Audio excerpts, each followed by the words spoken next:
نحمدہ ونصلی ونسلم علی رسولہ الکریم اما بعد فاعوذ باللہ من الشیطان الرجیم بسم اللہ الرحمن الرحیم۔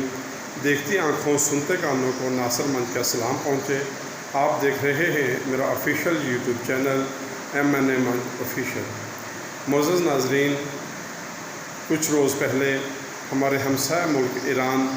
ان کے سپریم لیڈر حضرت جناب سید علی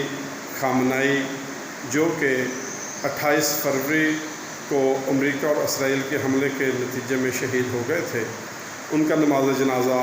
ادا کیا گیا، جس میں پاکستان،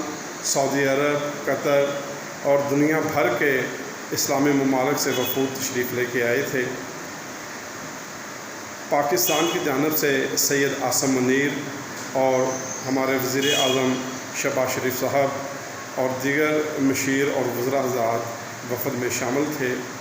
اور سعودی عرب سے خاص طور پر وفود تشریف لے کے آیا جنازہ میں شرکت کے لیے، قطر سے اور دوسرے ممالک سے۔ میرا سوال پاکستانی ملاؤں اور پاکستانی مفتیوں سے ہے کہ کیا جو حضرات کوئی بریلوی مسلک سے تھا یا دیوبندی مسلک سے یا اہل حدیث مسلک سے، کیا ان سب کے نکاح اب صحیح ہیں یا کہ ختم ہو چکے ہیں؟ اگر ختم ہو چکے ہیں تو اسلامی شرعی لحاظ سے ہمیں بتایا جائے،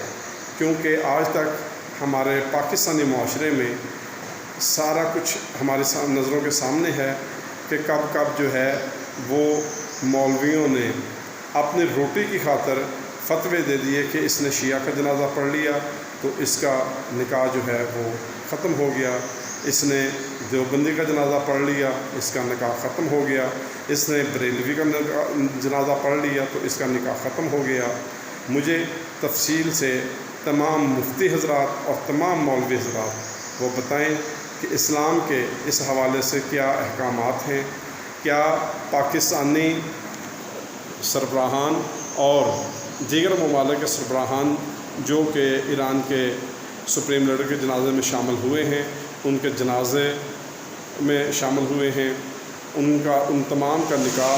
صحیح رہا یا کہ ختم ہو گیا؟ شرعی لحاظ سے تمام احکامات ہماری نظر میں رکھ دیں تاکہ ہمیں بھی کچھ علم حاصل ہو۔ شکریہ۔